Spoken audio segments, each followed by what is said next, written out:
Olá, sou Leandro Moraes, treinador de futebol e vou estar no Por Baixo da Camisola. 1, 2, 3. Leandro, boa tarde. Seja muito bem-vindo ao Por Baixo da Camisola. Estou de regresso aqui à Coutada, que eu quando mandei mensagem chamei Cruzeiro, e não era Cruzeiro, era Coutada. Cruzeiro em Ponte Lima. Um homem da terra, a pisar aqui este relevado que bem conhece. Já me mostraste ali em off a dar umas explicações aqui sobre o clube, mas vais ter a oportunidade de as dizer aqui também publicamente. É um gosto falar com alguém que vive de futebol para o futebol, podemos mostrar aqui os termos, vai dar ao mesmo ou não. Alguém que está ligado ao treino, alguém que jogou, que percebe certamente o que está dentro, o que está fora do campo. Portanto, é um gosto, será certamente uma conversa muito agradável. Quero dar as boas-vindas. E deixar-te com uma primeira questão, que é o quão especial é para ti aqui estar neste campo, por ser nos Arcos, sobretudo por ser a tua terra, e falar um bocadinho daquilo que me falaste lá dentro, destes primórdios deste clube que ressuscitou em 2012 e do qual tu foste peça-chave. Bem, antes de mais quero-te agradecer o convite. Acho que este tipo de iniciativas, como estávamos a falar há pouco, eu valorizo-as muito, porque durante muitos anos sofri na pele o trabalho árduo de não ser... não é reconhecido, porque ele era reconhecido, Não ser visto. mas não ser, exatamente, não ser conhecido. Mais que não ser reconhecido, não era conhecido. E estes trabalhos, como este trabalho que tu executas, dá essa visibilidade que muitas vezes acaba por ser uma das poucos reconhecimentos, uma das poucas coisas que trazemos positivas no trabalho de quem trabalha, e como eu trabalhei muitos anos neste nível. Dizer-te que falar deste campo é falar um bocadinho da minha história. Se não existisse este campo, provavelmente a minha vida era completamente diferente. Eu costumo dizer que tenho vivido experiências incríveis no futebol, tanto a nível amador como agora nesta fase mais profissional. E eu costumo dizer que se a minha qualidade de vida, principalmente a minha qualidade de vida da minha família melhorou, deve-se muito à bola, ou aquela coisa redonda que anda aí. E isso foi construído, comecei em 1986, 87, aqui, miúdo, pelado, só com bancadas aqui do lado, entretanto foram remodeladas. Eu já vivia o Atlético porque na altura o meu pai era funcionário do presidente do clube na altura, numa altura também muito... uma das principais momentos da história do Clube Atlético Valdevez, que foi na altura que tiveram na 2ª Divisão Nacional, foram os quartos de final da Taça de Portugal, com um jogo aqui com a Académica de Coimbra, que é histórico para as pessoas mais velhas. E eu tive sempre essa ligação, porque os jogadores comiam no restaurante desse presidente, o meu pai era funcionário, portanto o Atlético faz parte de mim, não é? Faz parte de mim, faz parte da minha história. Eu tive aqui depois uma história na formação, depois entretanto, como te disse, já saí, fui para Guimarães, andei em Passos Ferreira, depois voltei a casa, fiz aqui, já como sénior, passei por várias fases do clube, uma fase mais distrital, de um clube desorganizado e um clube quase a terminar. Depois, com a vinda de um presidente que era o António Campos, que é um dos donos dos Cafés Bricelta, e depois com o seu Caldas, que foi o presidente do clube há muitos anos, o clube catapultou-se e chegámos à 2ª Divisão B com grandes equipas incríveis. E eu acompanhei esse processo todo do clube, na altura com 20 e tal anos, e já era capitão de equipa, já era uma das referências do clube. Depois acabei por sair por uma história que não vale a pena aqui contar, e o clube acaba por cessar a atividade. Quando cessa essa atividade, fica um vazio aqui. Toda a gente que eu na altura jogava ainda, em clubes valencianos, Monção, Desportivo, a Ponta Barca, e sempre que estávamos aqui nos Arcos havia um vazio, as pessoas falavam, um campo roubado na altura, né? Já roubado, tão bom, não havia nenhuma equipa aqui a jogar. E como eu te contei lá dentro, e para abreviar um bocadinho a história, acabei por receber um convite para fazer parte do início deste clube.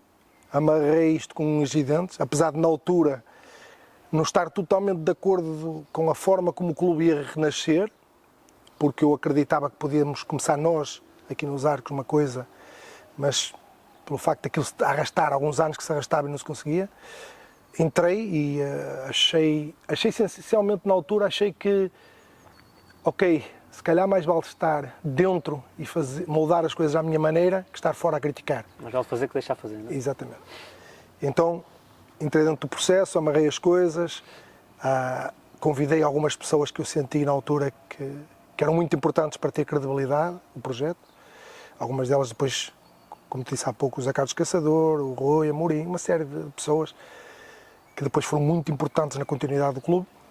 E pronto, e fizemos renascer este clube que, como tu também dizias há pouco, portanto, 11, 12 anos de história, já conquistou muitos títulos, já esteve muitas finais e muitas... Portanto, acho que o trabalho... Respeitado. Isso... O respeitado. Também porque, como te dizia, conseguiu trazer alguma da mística do clube antigo, da importância que o clube antigo tinha, que era um dos maiores clubes do distrito, os poucos clubes que tinham disputado a segunda nacional antiga, que ainda não havia segunda de honra, na primeira vez que o clube esteve na segunda divisão. Algum impacto também na Taça de Portugal. Pronto, e o clube tinha essa... Mesmo não existindo, havia essa força do clube dos Arcos. E nós aproveitámos isso para construir uma coisa diferente, mas que fosse de encontro às raízes do clube. Hoje, olhando para trás, acredito que foi um trabalho muito bem feito, da parte de todos nós que estávamos aqui. Tanto em termos de resultados, que isso é sempre digamos assim, a consequência do trabalho que nós fazemos. Eu costumo dizer que os resultados, o ganhar nunca é um objetivo, é sempre uma consequência do nosso trabalho. E eu acho que isso foi uma consequência. Os títulos que o clube ganhou nos anos que eu estive cá, e não só no futebol sénior, também na formação, foi uma consequência do trabalho bem feito, bem estruturado, com um princípio, com uma ideia de potenciar os jogadores da terra, de valorizar o que nós tínhamos aqui na terra. As pessoas acreditaram no projeto e o projeto cresceu e agora de uma forma já diferente, mas igualmente válida, continua a ser um clube muito marcante aqui no distrito. Não sei se me alonguei muito na... Não, aqui não há alongar muito nem pouco. Eu, normalmente é que me alongo muito nas... É uma coisa que eu agora tenho que corrigir, porque eu vejo as entrevistas e depois digo, pá, eu faço perguntas, parecem respostas. Claro. Então agora estou a tentar corrigir, agora sou uma pessoa mais ponderada. Leandro, para quem não souber, tu és treinador profissional. Antes disso, tiveste uma carreira longa como jogador, passaste nos nomes grandes do distrito, Valenciano, Monção, Atlético, Vianense, jogaste em muitos lados. Esse traquejo que te deu este futebol regional, este futebol aqui mais de paixão, mais de proximidade, preparou-te muito para aquilo que depois, para aquilo que está a ser o teu presente agora, o teu presente como treinador, em que vamos falar disso, das tuas diferentes experiências. Achas que realmente quem pisa estes relevados, que tem que ser por gosto, na altura em que lá está não havia filmagens, não havia, olha aquele meu golo, que espetáculo, vou mostrar a toda a gente, às redes sociais, na altura era futebol se calhar, por futebol. E para aqui à chuva, sem saber que depois ao fim de semana iam ter o jogo filmado, ou não sei o quê, coisas que hoje também não acontece sempre, mas que há mais possibilidades disso acontecer. É diferente. Cresceste assim, sentes que isso te formou muito mais como homem e depois muito mais preparado para aquilo que é o teu futuro e o atual presente profissional? Sim, acho que isso tem um impacto muito grande, aliás tenho comentado isso com alguns colegas. Em primeiro, as dificuldades que nós temos quando trabalhamos este nível, em que nós praticamente somos obrigados a ser tudo. Eu fui treinador aqui do Atlético dos Arcos durante 4 anos, mas acho que as pessoas que trabalharam comigo reconhecem isso, era muito mais que treinador. Era o que era preciso ser. Se é preciso comprar uma bebida energética para os jogadores, eu ia comprá-la. Se é preciso, faltava equipamentos, não havia quem fosse buscar os equipamentos a Barcelos, eu ia buscá-los. E não cobrava nada ao clube por isso. Isto é, aprendes a lidar com as dificuldades e fazes das dificuldades uma motivação. Esse é o primeiro fator. O segundo fator tem a ver com a parte humana. Nós, nestes contextos, a parte humana está muito mais presente. Não é? O relacionamento próximo com os jogadores, com os diretores, o facto de serem muitos, no meu caso, alguns eram meus amigos, ex-colegas de equipa, pessoas que eu lidava. Eu tinha colegas de trabalho que eram meus jogadores, eu tinha amigos de casa que eram meus jogadores. E tu conseguiste ter a capacidade de ser próximo deles, manter essa relação de proximidade, de amizade, mas ao mesmo tempo saber que a partir do momento que entrávamos aqui entrávamos aqui para treinar ou para jogar, as tuas decisões tinham que ser independentes disso.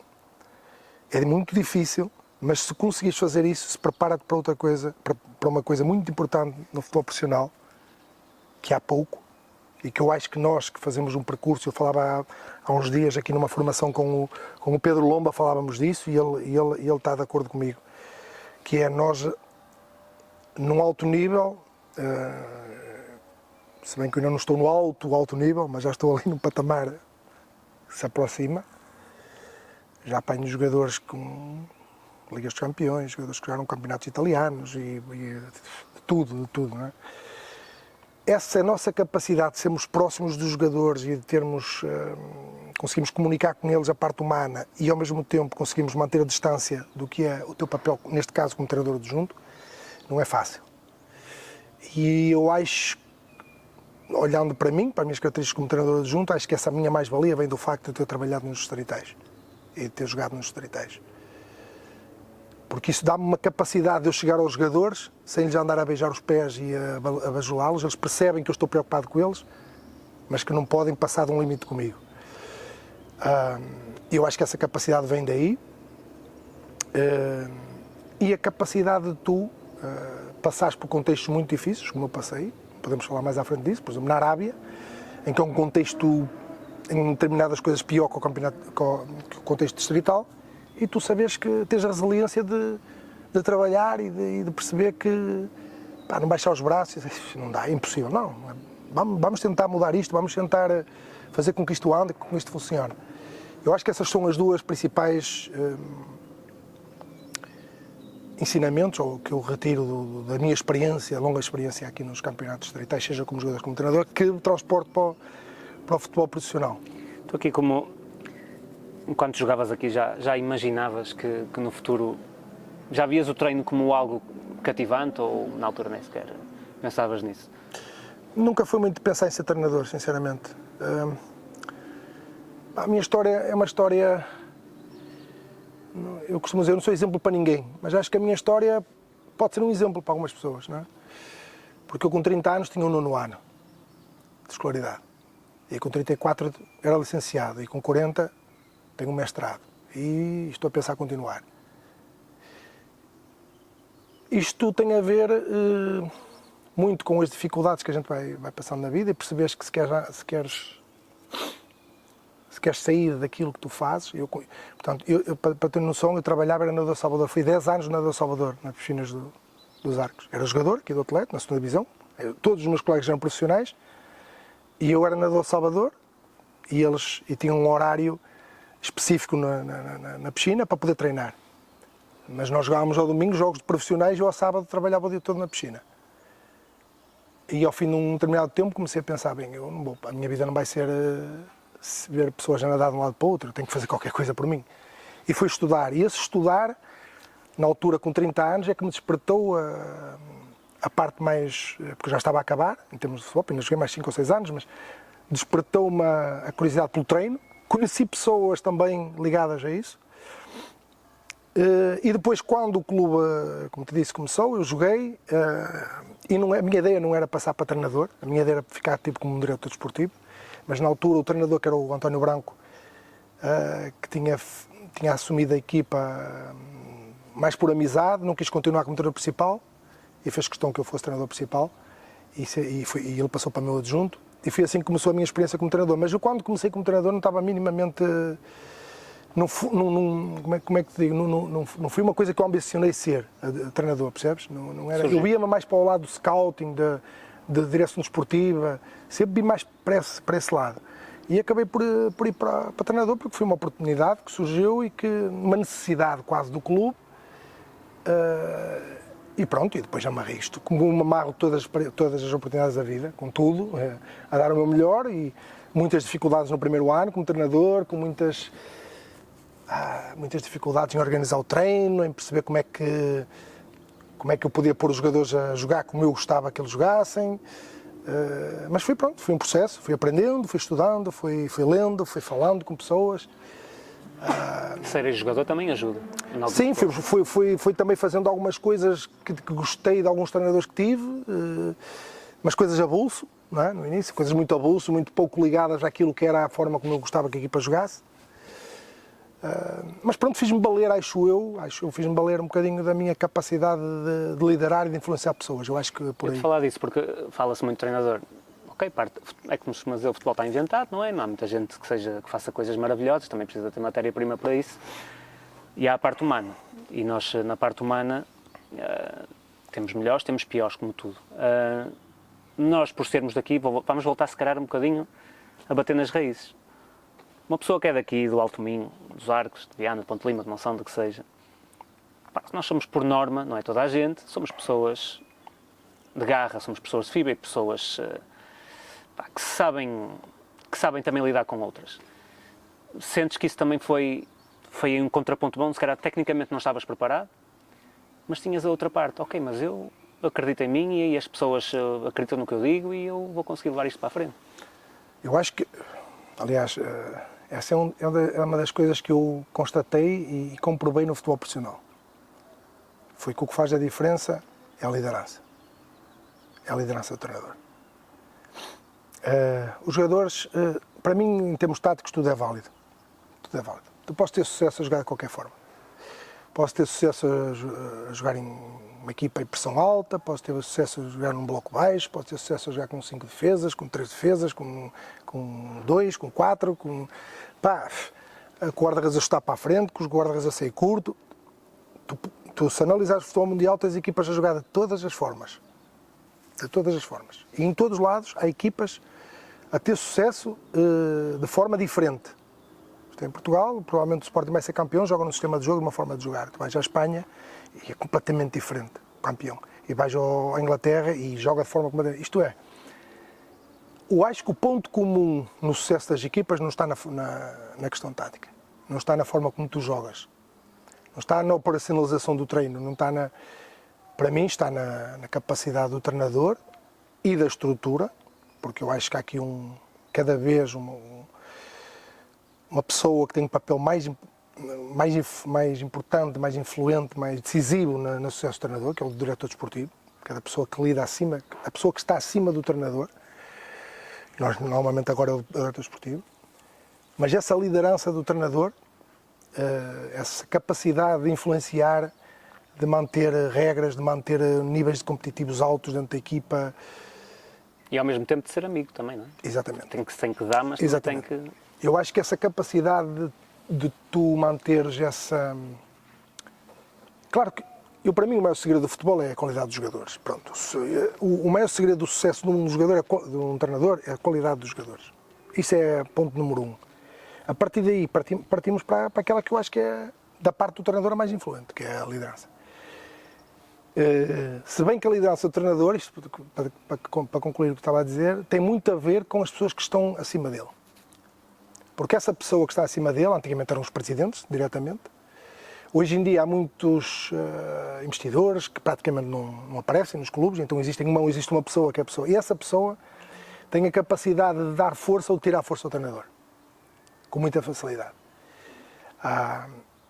E se essa pessoa não estiver em sintonia com o treinador, ou no momento que essa pessoa deixar de estar em sintonia com o treinador está morto. Está morto. Pode dizer o que quiser, pode ter a melhor liderança do mundo, não tem hipótese. Porque tu estás a dizer aqui uma coisa aos jogadores, e o jogador sai e vai se queixar ao diretor desportivo e ele dá-lhe ar, como nós chamamos de dizer, dá-lhe ar e o treinador está morto. E eu acho que e nós temos muitos exemplos desses no futebol profissional e amador, mas principalmente no profissional. Essa ligação entre essas duas pessoas é fundamental e, como te dizia, o mais importante para mim será sempre a forma. Eu tive uma semana a estagiar com o Ancelotti em Nápoles, há 4, 5 anos. Foi uma das experiências mais fantásticas que eu tive no futebol. Falo disto muitas vezes porque marcou-me, porque eu já era um admirador do Ancelotti, mas a forma como ele me recebeu, como me deixou estar presente no treino, almoçava com ele todos os dias, andei nos gabinetes dele, uma coisa surreal. Mas a forma como ele lida com os jogadores, a forma como ele lidera, eu identifico muito com aquilo, identifico-me com a forma dele, da liderança tranquila que ele tem. Agora percebo que nem toda a gente pode ser como ele. porque aquilo requer que tu tenhas na tua personalidade aquelas características. E aquele tipo de liderança é um tipo de liderança, há outros tipos, não é? Agora, eu, se me perguntares, identifico-me com aquele tipo Mas ele também é aquela personagem que eu acho que ele só a entrar deve haver silêncio. Tipo, quer dizer, já não é preciso dizer Relativamente a isso, vou-te contar uma história. Na altura fui eu e o Jorge Simão, fomos os dois lá, e o Jorge Simão fez precisamente essa questão ao Ancelotti. Disse-lhe, para ti é muito fácil seres assim, porque tu és o Ancelotti, já tens 2 Ligas dos Campeões ou 3 e estás a treinar o Nápoles, isto é... Eles respeitam-te por natureza, tu entras no balneário, toda a gente... E ele respondeu assim, e vai lá se isto faz sentido para ti. Diz ele, eu sou o Ancelotti os primeiros 15 dias. A partir dos 15 dias, eu sou um treinador, normal. E eles vão avaliar aquilo que eu faço. Eu só tenho um crédito maior um bocadinho que alguns treinadores. Tenho 15 dias. Mas ao fim daqueles 15 dias, se eu não mostrar competência, se eu não for rigoroso, se eu não tiver regras e se eles não sentirem que têm que me respeitar, porque são uma coisa... Eu estou morto como qualquer treinador. E isto faz todo sentido. Para mim faz sentido. Sentes que o treinador é sempre o elo mais fraco no mundo do futebol? Ou não? A expressão ele mais fraco faz sentido. Eu acho que tem a ver mais com... Sabes, quando tu entras em determinada...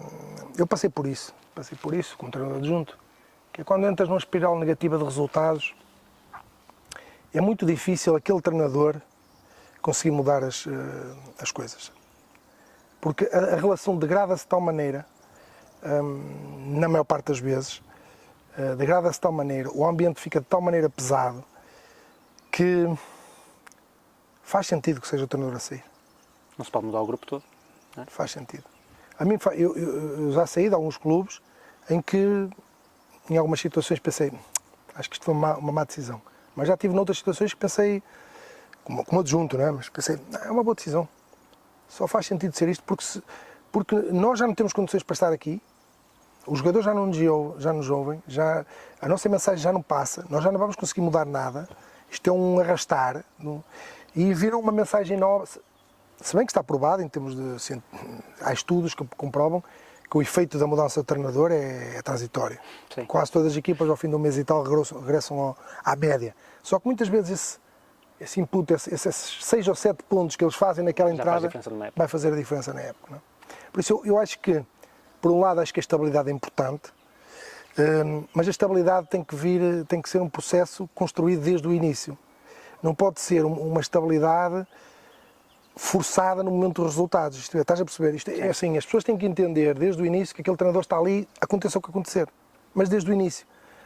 Porque isso faz com que o ambiente, na minha opinião, nunca chegue-se a degradar, porque quando os jogadores percebem que o treinador pode estar a prazo, que depende mesmo dos resultados... fazer essa pergunta.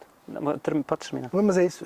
Quando os jogadores ou as pessoas sentem que o treinador está a prazo e que não tem força suficiente, a coisa começa a cair e o treinador perde. Se já sentiste isso, se um grupo é mesmo capaz, um grupo de jogadores é capaz de mandar um treinador embora?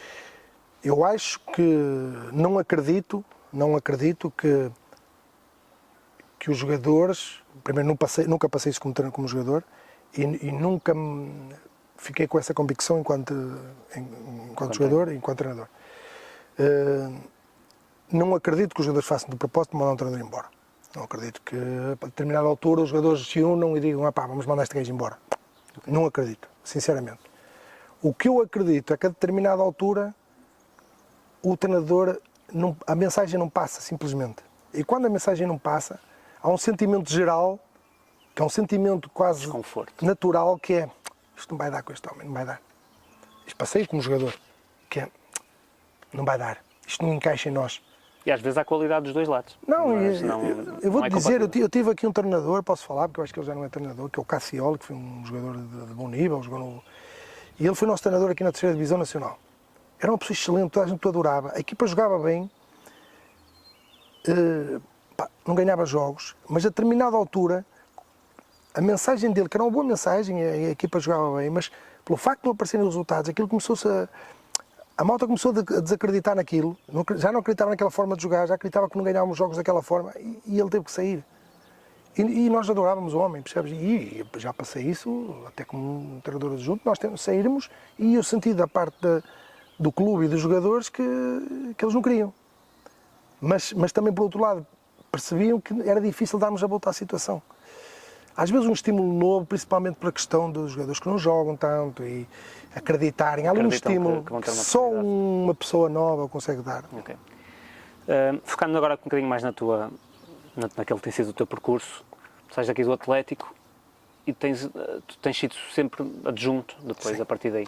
Isto tem sido uma opção, tem sido a forma de aprenderes mais, de estares mais próximo também daquilo que tu queres num futuro, tens uma visão, já percebi que tens que ser uma pessoa que tem que ver, uma pessoa não pode olhar só para o dia da manhã, se calhar podias estar a treinar aqui facilmente, se calhar preferes estar num papel mais secundário, mas num nível superior.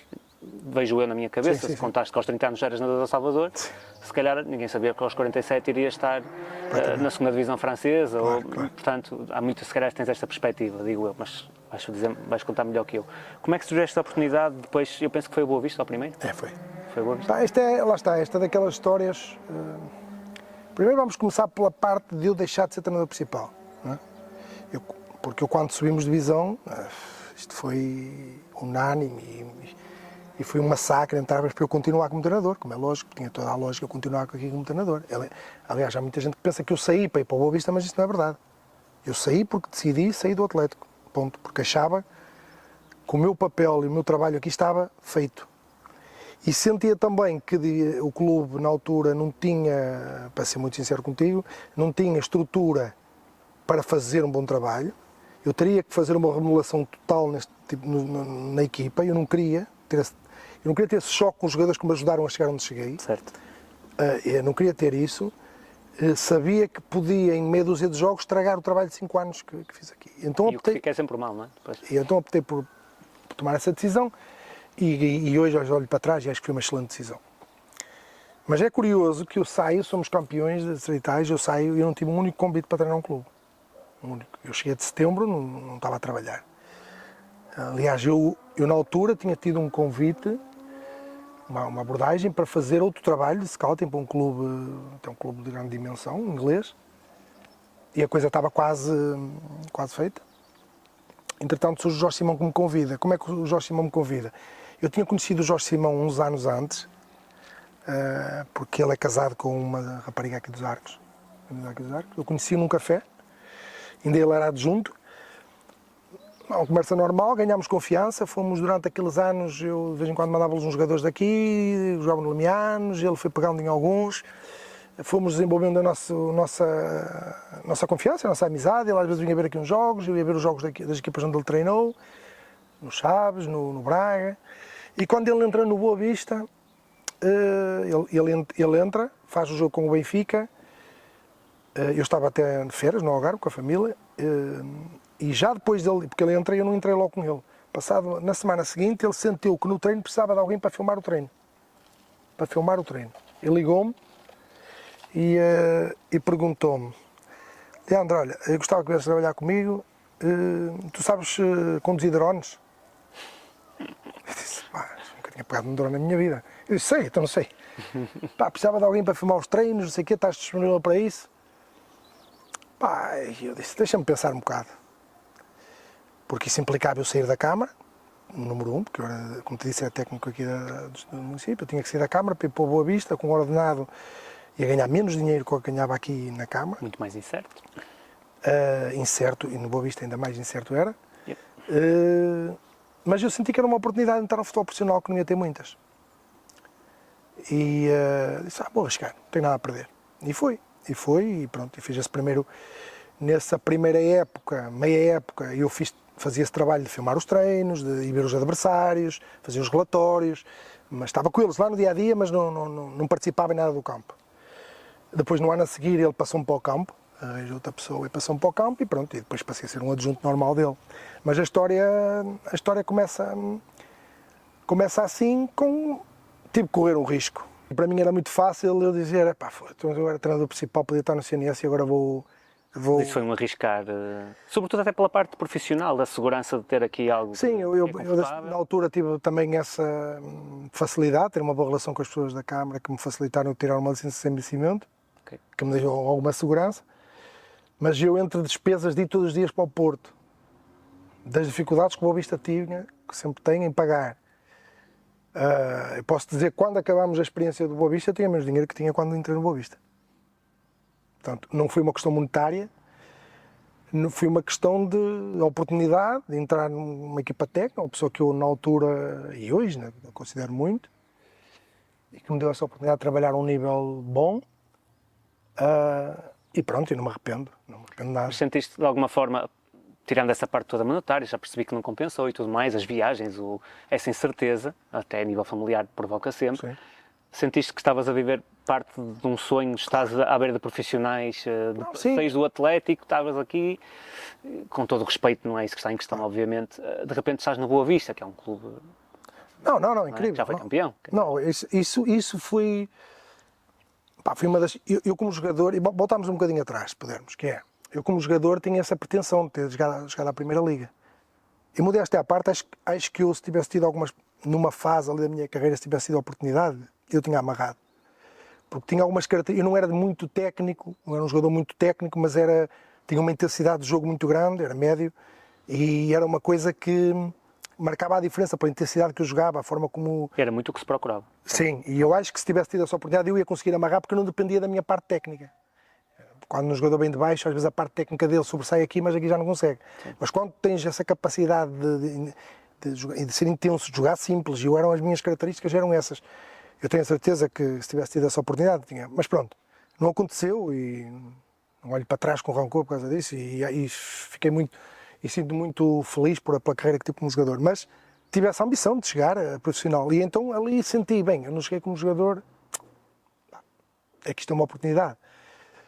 E isto é o que tu dizes, eu estava em maio no campo do Coura e em setembro estava no Estádio da Luz, outubro, mais ou menos, estava nas Antas. E aí tudo faz sentido, não é? De repente olhamos e... Claro. E é um salto muito grande. Se bem que é um salto em termos de trabalho, profissionais, né? Em termos financeiros aí não foi um salto. Depois sim. Sim. Mas essas oportunidades, olhando para trás, nunca na vida podia dizer que não, não podia dizer que não, porque isso podia ter corrido mal, podia ter chegado ao fim de um ano e o Jorge Simão dizia, pá, olha, está bom, foi bom, obrigado. E eu voltava para cá e pá, tranquilo. Mas aquela experiência ninguém me atirava, né? E depois estavas a ouvir a música da Amália Rodrigues a dizer os remorsos têm 20 anos, claro. Os pecados têm 20 anos, os remorsos têm 80, claro. Não é? Não, e aí se arrepender para o resto da vida. E isso permiteu-me... Primeiro permitiu-me perceber uma coisa que eu não sabia, que era como é que se lidava, como é que era o homem, porque isso é uma das grandes dúvidas que a gente tem. Apesar de eu ter sido jogador profissional, mas a um nível que não é a Primeira Liga. Quando depois tu passas a treinar jogadores que são internacionais, ou jogar no Benfica, no Porto, no Sporting, no caso do Boa Vista, mas depois na Bélgica apanhei jogadores que jogaram no Milan, no Inter, na Sampdoria, os clubes, jogadores com palmarés incrível. E tu quando estás aqui percebes que será que isto lá é igual? Como é que a gente lida com a malta? As coisas são quase iguais. Não há grandes diferenças nesse aspecto. Tu depois do Boa Vista foi para o Passos? Não, depois do Boa Vista fomos para a Arábia. Foi para o Eles são todos Al, não é? Fomos para a Alfeia. Como é que... eu acho, tenho esta curiosidade e depois também é uma pergunta que depois vai encaixar. Para ir para fora é preciso ter coragem e também arriscar. Para a Arábia, então, acho que deve ser uma coisa... Hoje até é mais comum, não é? Hoje ouvimos falar disso, sim. Mas se calhar há meia dúzia de anos não era assim tão comum, não havia tantas portas abertas. Sabemos que é uma cultura extremamente fechada, extremamente reservada. Antes do clube, como é que foi a experiência? Como é que foi o choque cultural? Não, primeiro tens a questão no momento que sabes que vais para lá, não é? Que foi uma fase em que, como tu dizes, hoje tu vês jogos da Arábia Saudita. Na altura ninguém sabia que era aquilo. Até levam chicotes para o campo.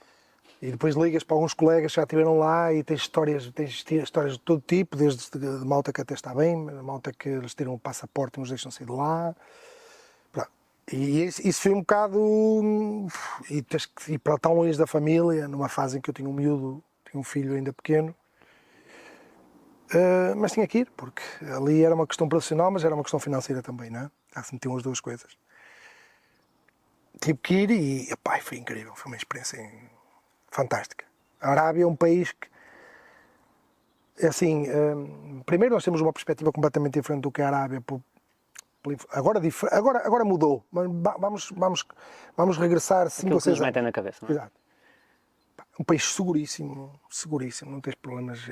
Andas na rua a hora que quiseres, ninguém te aborda para nada. Um país super seguro, com uma cultura muito diferente da nossa, e aí eu acho que aí tens que ter uma mentalidade aberta e uma capacidade, lá está, daquilo que eu te dizia há pouco, de fazeres das dificuldades do dia a dia, em vez de olhares aquilo para o aspecto negativo e começares a ir abaixo, não, mas pá, isto é diferente, e levares quase aquilo como uma brincadeira, quase tipo. Eu cheguei a ficar preso dentro de um hipermercado, por exemplo, porque os gajos fecharam o hipermercado para rezar e eu nem sabia o que estava a passar. Quer dizer, passas por coisas que são impensáveis. Eles vivem em função de duas coisas, que é a religião e a temperatura. A temperatura e a religião, nós aqui vivemos mais em função do dinheiro. Nós fazemos tudo, ou quase tudo, para ganhar dinheiro, para ter...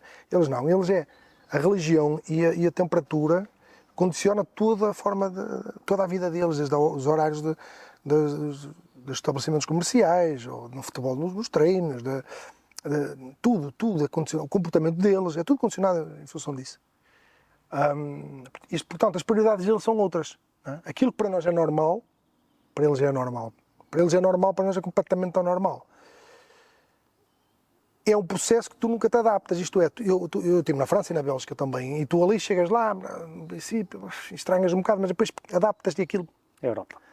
Lá é diferente, lá tu nunca te chegas a adaptar àquilo, tu começas a desvalorizar algumas coisas, ou a valorizar. Isto depois tem a ver com a tua mentalidade, por isso é que há malta que não se consegue dar lá. E como é que se chega a um grupo de jogadores, imagino que em inglês, deve ser... Não tem um tradutor normalmente. Pronto, mas... Há coisas que um treinador deve querer dizer, opá, olha, para mim é isto que eu te estou a passar, e ter que passar por alguém, ou ter que ser em inglês, que nós não conseguimos usar aquelas expressões. Perde-se um bocado. Perde-se aquela parte que falámos no início. Perde-se um bocado, mas tu tens uma coisa no futebol que é fácil, que é quando tu começas aos gritos e a dar murros, toda a gente percebe o que é que está a passar. Independentemente do que esteja a dizer, em que língua for. Percebes? Eu já passei por essas situações, o treinador passou-se, começa e toda a gente percebe, alto. Não interessa o que é que ele está a dizer também, até porque o que ele está a dizer não é nada. Né? O treinador, quando quer passar uma mensagem mais forte, que não tem a ver com correções táticas, ou quando é uma coisa mais de mexer com o grupo, pouco interessa o que estás a dizer. Tem mais a ver com a tua atitude corporal e a forma como tu estás a expressar-te. Né? E eu acho que tem muito a ver com isso. E quando é coisas mais de organização, tu aí tinhas o tradutor e eles conseguiam perceber bem. Não é grande problema isso, até porque eles vão compreendendo o inglês. Eu acho que a língua não é o maior problema lá. O maior problema lá é tu perceberes que os níveis de exigência não são tão grandes, não podem ser tão grandes, porque eles não aguentam, desde o tempo de treino, à alimentação, ao descanso. Tu se vais lá tentar meter os padrões que tu utilizas aqui, não tens hipótese. Ao fim de uma semana já ninguém te pode ver. E a qualidade dá lá como há aqui? Sim, eles tecnicamente são jogadores evoluídos. Falta-lhes aquela parte tática do jogo e a parte depois física acompanha o jogo. Intensidade, não é? O jogo é muito mais lento, também por causa do calor. Agora, se falarmos só em habilidade, na questão técnica, na questão do recepção, passa, finta, eles são muito bons, são muito parecidos com os brasileiros, um jogador árabe. Só que falta-lhe a componente física e aquela componente extra-treino que tem a ver com a alimentação, com o descanso, percebes? Eles levantam-se 2 vezes por noite para rezar, depois já não comem, depois os treinos é à noite, de manhã dormem até às 2 da tarde, quer dizer, é uma série de condicionantes que não permitem que, depois eles não querem sair de lá, não é? Tu falas para eles virem, não querem jogar na Europa, Liverpool, esquece que Liverpool não quer nada disso, eles querem continuar a jogar lá porque ganham muito dinheiro. Isto no contexto deles, percebes? Em que podem viver a vida da forma como eles gostam. Essa experiência foi de quanto tempo, essa experiência? Tivemos 1 ano e tal lá. Porque, entretanto, meteu-se o Covid, ficámos presos lá. Nós não tivemos 1 mês e tal presos num hotel. Não tínhamos que vir para Portugal, os aeroportos estavam fechados. Foi uma experiência um bocado aterradora, porque foi numa altura de incerteza, em que ninguém sabia muito bem o que era o Covid. Longe dos teus. Longe da família. A gente só pensava, se acontece alguma coisa, um gajo não pode sair daqui. E depois lá conseguimos um voo através da embaixada, que nos trouxe para Londres na altura, e depois viemos para Portugal. Juntamente vinhamos nós, a equipa do Rui Vitória, a equipa técnica, mais alguns jogadores, a malta que estava lá portuguesa, viemos todos juntos e pronto. E depois regressámos, acabámos o campeonato, tivemos lá um ano e tal. Isso foi, imagino, e para concluir também aqui o capítulo da Arábia, foi um desconstruído tudo aquilo, se calhar, que tinhas, toda a tua vivência ao longo de 30 e tal anos, ou de 40 anos, foi um bocado desconstruída ali, viste? Foi tudo ao contrário daquilo que se calhar... Sim, aquilo transportou-me um bocadinho para o futebol distrital, percebes? Porque aquilo tem muito de futebol distrital. Aquilo tem muito Só com dinheiro. Só com jogadores a ganhar $50.000 por mês, não é? Os jogadores que estou aqui, alguns deles, pá, se jogarem na terceira liga é bom. Estamos a falar de jogadores da nossa equipa, que era uma das equipas mais fracas do campeonato, dos que não jogavam, porque tínhamos jogadores de boa qualidade. Agora, eu quando digo jogavam na terceira liga, tem a ver com a capacidade de intensidade e conhecimento do jogo, não com a parte, como te falava atrás. Agora ganham muito dinheiro eles, muito dinheiro. Mas depois o dia-a-dia, um dia-a-dia de... nós tínhamos mais exigência e mais rigor aqui no Atlético que havia na minha equipa da Alfaia lá. Percebes? O rigor com o dia-a-dia do clube. E depois dessa experiência, readaptaram a uma realidade de voltar a ter que haver trabalho, muito trabalho. Não é claro que não tiveste de trabalhar, mas a ter essa... Sim, é uma rotina diferente. Uma rotina diferente e a um nível de exigência, a um grau de dificuldade diferente. Foi fácil? Ou... Não foi fácil, até porque nós fomos para a Bélgica, que é o oposto completo da Arábia Saudita. Foi para o Moscou. Mocron, é. Não sei dizer. É o Mocron. Fomos para um projeto que à partida era um projeto muito interessante, porque o Mocron tinha sido comprado pelo Lille, França, e a ideia era aquilo, naquele ano, salvar-se para depois fazer Foi o Luís Campos que nos levou para lá, só que entretanto o Luís Campos saiu do Lille e o clube ficou assim meio abandonado. O clube era do Gerardo Lopes, que é o dono agora do Boa Vista também. Depois ele também, nesse ano, comprou o Mocron e o Boa Vista. E a partir daquilo era um projeto com muito interesse. Nós entramos já com a equipa muito mal, tinha 10 jogos, 3 pontos. E quase salvámos a equipa, descemos por um ponto. Mas acabámos de fazer lá um bom trabalho, mas numa realidade completamente diferente. Não é? A Bélgica é um país incrível para viver, as condições de vida. Passámos a fase do Covid, os clubes, infelizmente, não consegui viver os estádios com gente, porque os estádios estavam todos tipo pena, porque entretanto já fui lá ver jogos, já tinha visto jogos lá e aquilo tem um ambiente incrível. Mas foi uma experiência muito boa, porque jogar contra o Anderlecht, contra o Ghent, estádios giros, clubes com história, bons jogadores, individualmente principalmente, um campeonato muito competitivo, mas um nível de rigor e de liderança também com o jogador, o relacionamento com o jogador completamente diferente. Porque a Bélgica é um clube muito mais... Enquanto a Bélgica é muito, muito parecido com a Holanda, é muito mais parecido com a parte holandesa e alemã, estás a ver, que nós, connosco. Isto é, são muito mais frios, tem que ter tudo planeado, aquilo tem que ser... Tem um plano, não podem fugir do plano, se fogem do plano eles ficam perdidos. Pronto, mas foi mais uma experiência gira num campeonato...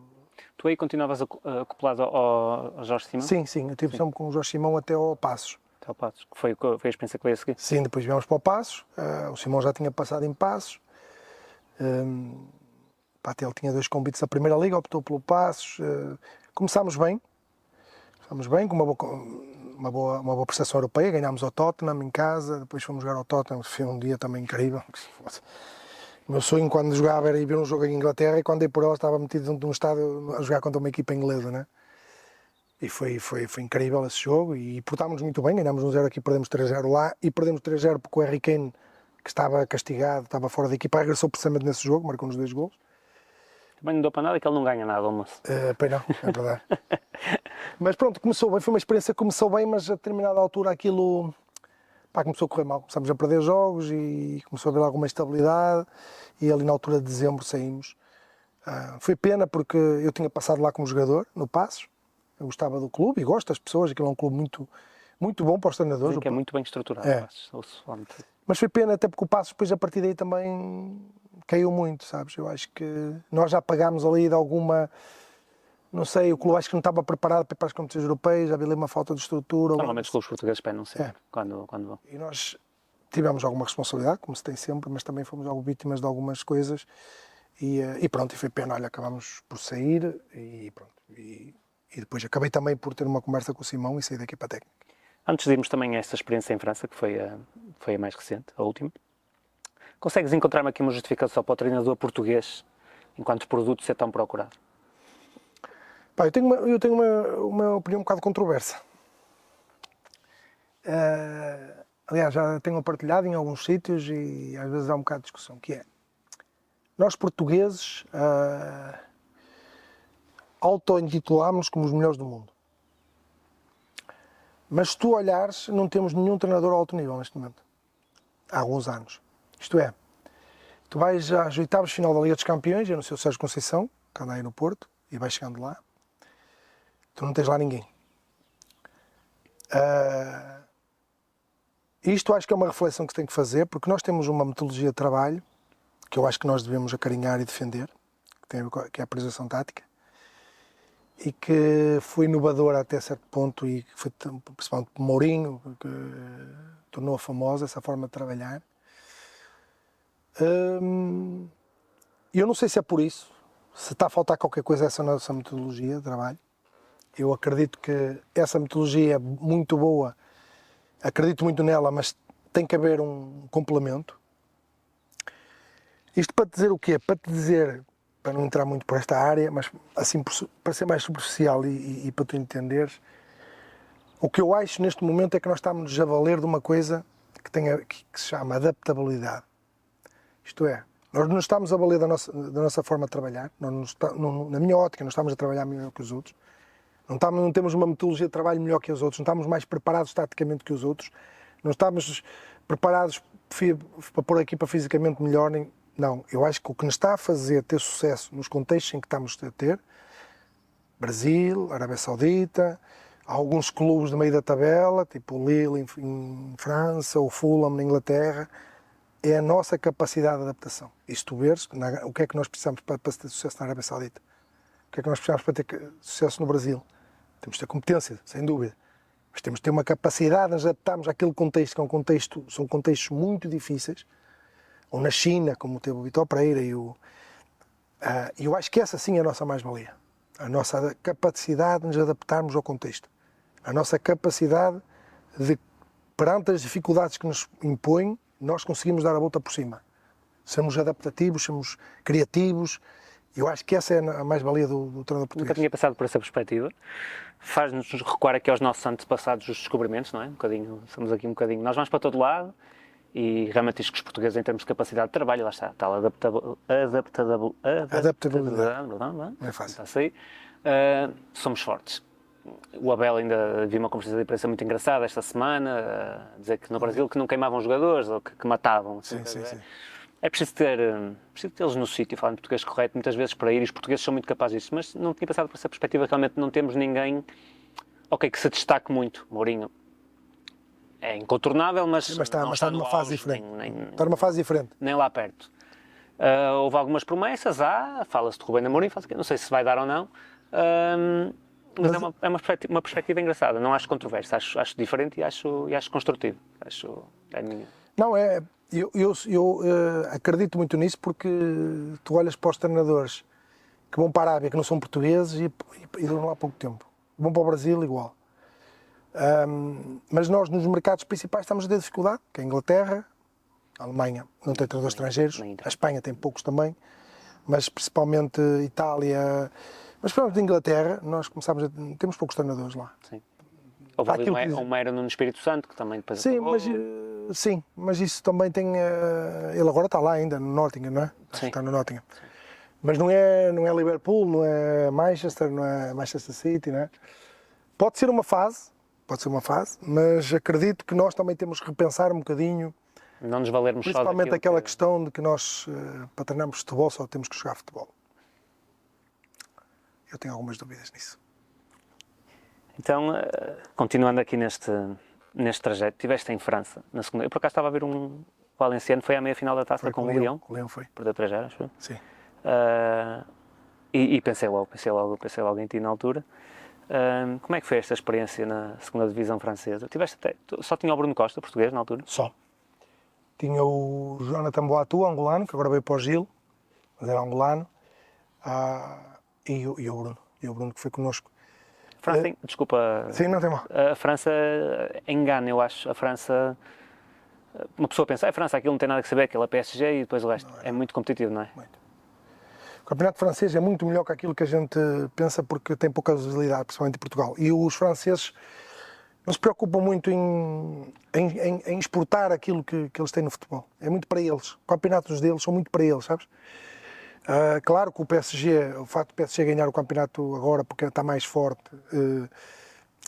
faz com que o campeonato não seja tão atrativo. Sim. Mas tu se vais, eu, por exemplo, ia muitos jogos do Lille, porque nós Valencianos é 40 km do Lille, e tenho lá um colega na equipa técnica, do Paulo Fonseca. Pá, os jogos são muito bons. O jogo associa a alguma qualidade tática, mas acima de tudo muitos valores individuais, jogadores muito bons, e um jogo muito mais para a baliza, a procurar golo. É um campeonato muito bom, e a segunda liga, a segunda liga francesa é do nível quase do Championship. Porque tu na segunda francesa, por exemplo, neste momento tens Saint-Étienne, Auxerre, Bordeaux, Ajaccio, Angers, Guingamp, tudo clubes da primeira liga. Todas equipas que estavam. Troyes, e clubes com um historial em França, com um poder financeiro incrível. É um campeonato muito difícil mesmo. E nós num clube também com história, o Valenciano é um clube com história em França, mas um clube que vinha de muitos anos ali a salvar-se nas últimas jornadas. Mas é nitidamente um clube de primeira liga, o Valenciano, pela história. Foi comprado por um grupo inglês, que detém o Southampton e o Götze na Turquia. E nós fomos para lá, mas houve ali na parte do recrutamento de jogadores, na construção da equipa, alguns equívocos, sabes, da parte dos donos, que eu acho que eles neste momento já se aperceberam, só tem que se ter apercebido, porque nós saímos de lá 6 pontos da linha d'água e eles neste momento estão a 20, abaixo, já desceram. Era um projeto que tinha tudo para dar certo, mas que depois, a partir de uma certa altura, tinha tudo para dar errado. E tem muito a ver com o recrutamento de jogadores que não conheciam o campeonato, que não conheciam o nível competitivo, e nós pagámos um bocado essa fatura. Mesmo assim conseguimos fazer alguns pontos, fizemos bastantes empates, estivemos ali muito perto de ganhar alguns jogos, perdemos nos minutos finais, mas pronto, acabou por ser, em termos de experiência, foi uma experiência, adorei. Voltava à França, pelo campeonato, pelo futebol. Financeiramente é top também. Mas pronto, pá, lá está, os resultados. Eles acabaram por mudar de treinador, mas a coisa não melhorou, piorou bastante. Porque o problema não estava aí, né? Nitidamente o problema naquele contexto, é como eu dizia, naquele contexto nós viemos embora, mas sabíamos que o problema não estava em nós, os jogadores sabiam que o problema não estava em nós, toda a gente sabia, mas eles queriam mudar para ver se aquilo dava ali um clique. Foram aos meios finais da taça, porque nós tínhamos feito já 2 eliminatórias, mas depois eles fizeram mais 2, mas foi tudo com equipas da tipo terceira divisão, tiveram sorte no sorteio. Sim. Mérito também, mas foi muito sorte. Agora é um campeonato muito competitivo, com jogadores de grande qualidade, com a segunda liga francesa, tem N de jogadores que jogam aqui na primeira liga, nos bons clubes da primeira liga. Foi mais uma experiência de aprender, tive que aprender a falar francês. Passei por uma experiência que nunca tinha passado, que foi ser entrevistado para ser treinador adjunto, que é uma coisa muito curiosa, que eu aqui há tempos até partilhei com os colegas que são diretores esportivos. Eu, para entrar como treinador adjunto, fui entrevistado como o treinador principal. Aí, entrevista profissional? Profissional. Em 2 línguas, inglês e francês. E eu andava a estudar francês porque tinha aí outro projeto em mente para a França, e acabou por surgir aquele, e aquilo deu-me jeito, porque senão eu nunca tinha entrado lá. Curioso. Eles fizeram entrevista o nosso treinador deu 3 nomes e eles os 3 escolheram 2. Dos 3 que ele tinha. Achei aquilo interessante porque aquilo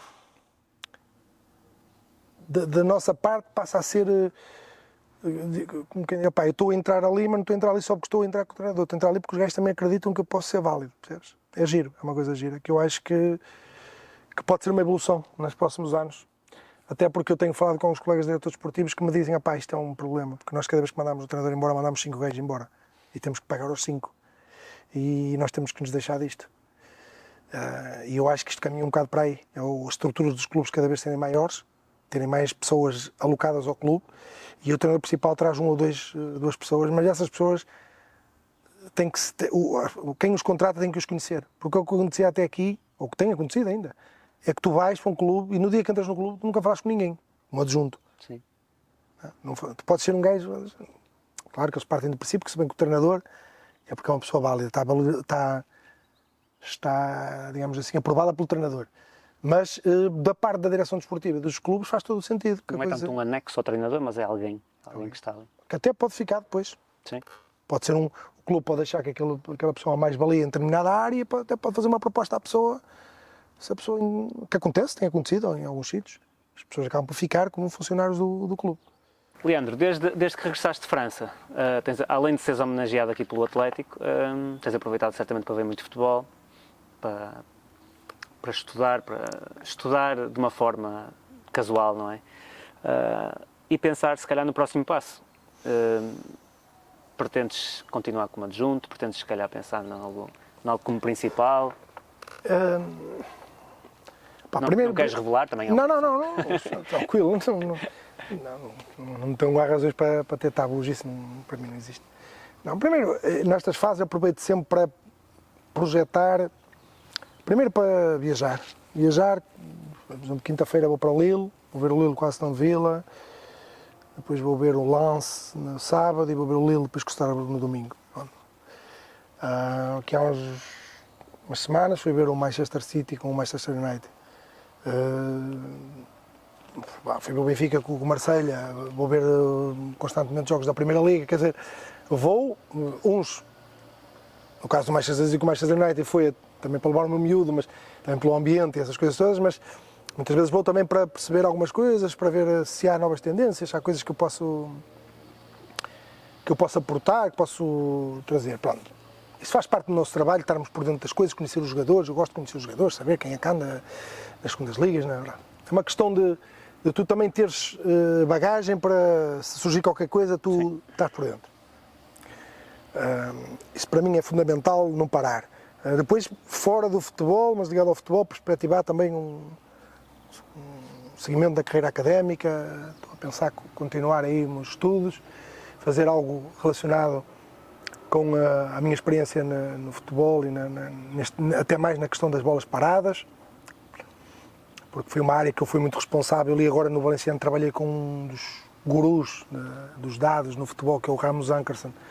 O Ramos Ankerson, se tu pesquisares depois, é um gajo que trouxe o Moneyball para o futebol. Não sei se viste aquele filme Moneyball, que era o gajo que nos Estados Unidos contratava os jogadores de beisebol por os dados estatísticos. Por acaso não vi. Tens que ver, é um filme fantástico. E o Ramos Ankerson, um dinamarquês que trabalhou no Midtjylland e no Brentford, trouxe o Brentford da terceira liga inglesa até à primeira, e é um gajo que baseia o scouting, a análise de bolas paradas, tudo nos dados. Tem uma rede de scouting das maiores do mundo, é um gajo top a nível, tem livros escritos, aliás eu era fã dele, tenho os livros dele, e depois fui trabalhar com ele este ano. Tinha reuniões com ele sobre a bola parada, inclusive pedi para me assinar os livros que tinha lá, portanto. Mas se um dia pesquisar sobre ele, que é o Ramos Ankerson, vais perceber que é um gajo tem um livro incrível que chama-se Gold Mine Effect, que fala sobre uma experiência que ele foi às principais focos de talento do mundo, à Jamaica, aos velocistas da Jamaica, aos jogadores de futebol no Brasil, às golfistas da Coreia. Chineses ping-pong, e fez aos canianos. Esse livro é incrível, só é em inglês, mas é incrível. Mas pronto, para dizer que isso trouxe-me algumas questões sobre a bola parada e que eu quero desenvolver isto na parte mais académica. Pronto. Relativamente à parte que me estavas a perguntar do treino, eu nesta fase da minha carreira não posso estar fechado a nada. Assim, à partida, se a pessoa com quem eu trabalhar, que é o Jorge, se ele continuar a trabalhar como treinador principal, Ele já disse que contava comigo, eu vou trabalhar com ele. Porque gostei de trabalhar com ele, porque é uma pessoa que, pela abertura que me deu, pela confiança que teve em mim, eu gostava de continuar a trabalhar com ele. Mas não é fechado, porque neste mundo de futebol não podemos fechar portas. Não tenho a ambição de voltar a ser treinador principal, não é no sentido de dizer assim, eu quero voltar a ser treinador principal, eu para o ano quero ser treinador, não. Mas se me surgir essa oportunidade, e se por outro lado, por este lado que eu te falo de junto, não houver nada que me cative, não vou dizer que não. Percebes? Portanto, não estou fechado a nada. O que eu queria, se me perguntares o que eu queria, era continuar a trabalhar a este nível. Porque este nível pode-me permitir chegar a outro nível que eu gostava de... Eu sempre disse que tinha um objetivo de trabalhar numa das Big Five. Vamos ver se acontece. O que eu gosto mais é a Alemanha. Interessante. Gosto muito da Alemanha. Também é interessante. Gosto muito da Alemanha. E também já aqui em jeito de fecho, isto vai sempre ter ao início, depois destas experiências todas, porque eu acho que, assim, já percebi que também gostas de viajar, é uma das minhas paixões também. Quem viaja vem muito mais rico, não há hipótese. Tu viajaste também em trabalho, portanto tiveste a oportunidade de viver nos sítios. O Leandro que saiu daqui, quando subiu o Atlético e saiu para o Boa Vista, já não é o mesmo Leandro que está hoje aqui. Impossível. Possível. Sentes que o futebol tem sido muito generoso contigo? Tem sido... Sim, isto é... Voltámos àquele início de eu te falar que a bola mudou o meu mundo, não é? O futebol construiu a minha história. Toda a minha vida foi em volta do futebol. Eu trabalhava na Câmara, mas era conhecido por jogar futebol. Trabalhava na Câmara como Salvador, como técnico superior, mas quem andava na vila ou andava em qualquer lado reconhecia-me por ser jogador ou depois numa fase por ser treinador. O futebol ajudou-me a ter um estatuto, digamos assim, que por outra via era difícil de ter. Por outro lado, também me tem ajudado, em termos da minha vida particular, a atingir coisas que num trabalho normal era impossível. Por outro lado, na parte cultural, no enriquecimento cultural, a vários níveis, as experiências que tenho vivido têm-me mudado um bocado. Eu tento manter a minha essência de humildade e de não... Gosto de manter este meu contacto com o Atlético, de viver o Atlético, de acompanhar, ajudo o clube quando posso, mas não numa de controlar, pelo contrário, numa de me sentir próximo do clube, que gosto. Se me dissesse amanhã se tivesse que voltar aqui como jogador, como treinador, não vou dizer que é impossível, no futebol não existem impossíveis nem nunca. Gostava de não o fazer, gostava de um dia voltar aqui, se calhar noutras funções, mais tarde. Mas no futebol não posso dizer que amanhã não vou ser o treinador atlético. Amanhã não vou ser de certeza, mas num futuro próximo. Sim. Mas com certeza que, eu digo isto muitas vezes, a história que nós construímos aqui é repetível. Mesmo que eu voltasse. Porque às vezes as pessoas têm aquela coisa do saudosismo, quando nós estamos longe é que somos bons. Isto é que, sabes como é que funciona isto, não é? Sim, sim. Estamos aqui, temos muitos defeitos, quando vamos para longe nós é que fazemos bem. E eu às vezes relembro as pessoas isso, que é, nem nós fazíamos tudo bem quando estávamos aqui, nem o que fazíamos era tudo certo. E muito menos se eu voltasse cá as coisas iam ser iguais, porque não vão. Porque aquele contexto que se criou naquela altura é repetível. E eu próprio já sou diferente. Eu próprio já olho para as coisas de forma diferente. Já sou outra pessoa, já sou uma pessoa que tem outro tipo de objetivos que na altura nem sequer pensava em alcançá-los. Isso é legítimo, não é, não é uma falta de humildade nem de nada. É legítimo, porque já viveu tanto e viu tanto, é normal que queira mais. Exato. Portanto, acho isso... Agora, o futebol tem esta capacidade de nos levar para onde nós menos esperamos. E eu percebo e sempre entendi e tenho vivido esta minha vida no futebol com essa tranquilidade, porque isso é que me dá esta tranquilidade para para a gente não bater mal, porque isto é difícil de gerir. Tu estás a trabalhar, estás a receber um determinado ordenado, mas amanhã não sabes quanto é que vais receber, se vais ter trabalho, se não vais, se vais estar na primeira liga, se vais estar na terceira. Isto é muito... Ao mesmo tempo que é aliciante, é muito difícil de digerir. Tens que ter uma capacidade de te manter equilibrado que não é fácil. E eu volto outra vez atrás a dizer que o futebol tem essa capacidade de nos levarmos para onde nós menos esperamos. Por isso, eu tenho que estar sempre preparado para tudo. E tanto estou preparado para agora em junho ir trabalhar para onde eu gostava de ir trabalhar, como estou preparado para não ter onde trabalhar e ter que pensar noutras soluções. Porque é isso que eu estou nesse, digamos assim, estou nesse, é o tal patamar intermédio que eu te falo, estás a ver? Sim. Leandro, a conversa está boa, mas depois quem nos estiver a ver vai dizer, fogo, por Já amor de chega, Deus, então, não queremos vai mais estar a isto. contar a história da vida Já dele. chega, isto não é alta definição. Não, estou a brincar, mas vou fazer a pergunta com que deixo todos os meus convidados, que é o que é que tu és por baixo da camisola?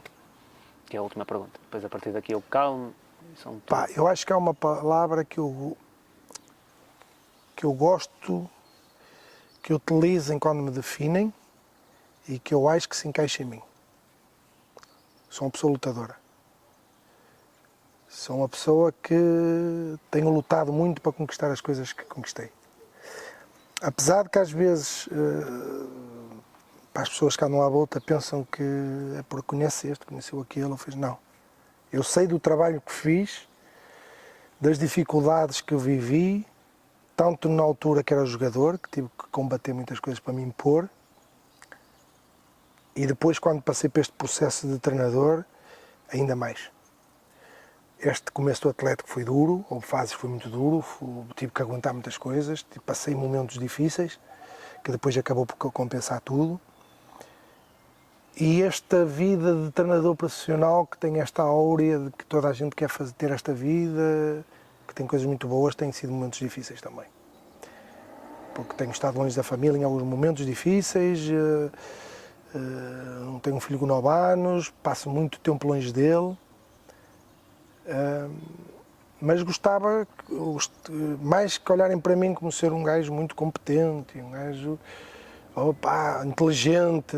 Eu gosto que olhem para mim como uma pessoa lutadora, que não desiste, porque eu sinto que fui assim como jogador e sinto que a minha carreira tem sido construída nessa base, de mostrar às pessoas que eu não vou desistir. E felizmente tenho dado bem com isso. Leandro, da minha parte, dizer que foi um gosto, é sempre, eu digo sempre isso, é sempre um gosto, mas há conversas que também, sinceramente, treinadores acho que é o terceiro que eu entrevisto, e mais do que falar aqui da parte, que eu também não sei falar muito de táticas e não sei o que, Sim, também não sei, falar um bocadinho da tua história, porque é isso que conta, ao fim e ao cabo, da vida das pessoas, daquilo que elas acrescentam, não só ao futebol, mas à tua terra, àquilo, estas ligações todas que se criam. Foi um prazer enorme, agradecer-te, espero que gostes do resultado e que depois fazes a tradução para os sítios onde já passaste, e agradecer-te este bocadinho aqui, um bocadão. Muito obrigado. Eu que, tal como disse no início, eu que agradeço esta oportunidade, porque primeiro partilhar, as perguntas foram interessantes, muito interessantes, o que não é fácil muitas vezes também de encontrar, porque só solicitado às vezes para conversar, e muitas vezes do outro lado as pessoas acabam por se cair sempre no mesmo tipo de perguntas. Eu acho que estas perguntas são interessantes, fazem pensar e fazem-nos ir ao fundo das questões. Estás de parabéns, espero que este projeto também, como te disse antes, caminhe com passos firmes e que vais fazendo disto, porque já percebi que isto é uma paixão também para ti. E quando nós fazemos as coisas com paixão, outra coisa que não te disse agora, para isto nunca mais acaba, mas que te vou dizer é quando nós fazemos as coisas com paixão, com entrega total, que é a tal palavra lutador, as coisas acabam por acontecer. Às vezes não no timing que nós queremos. Às vezes não no timing que nós queremos, porque às vezes é a própria vida que nos está a pôr à prova. Deixa ver se este gajo vai desistir. E se a gente não desistir, vai chegar um momento que nós vamos conquistar aquilo que queremos. Espero que aconteça isso contigo também. Obrigado. Está feito. Obrigado.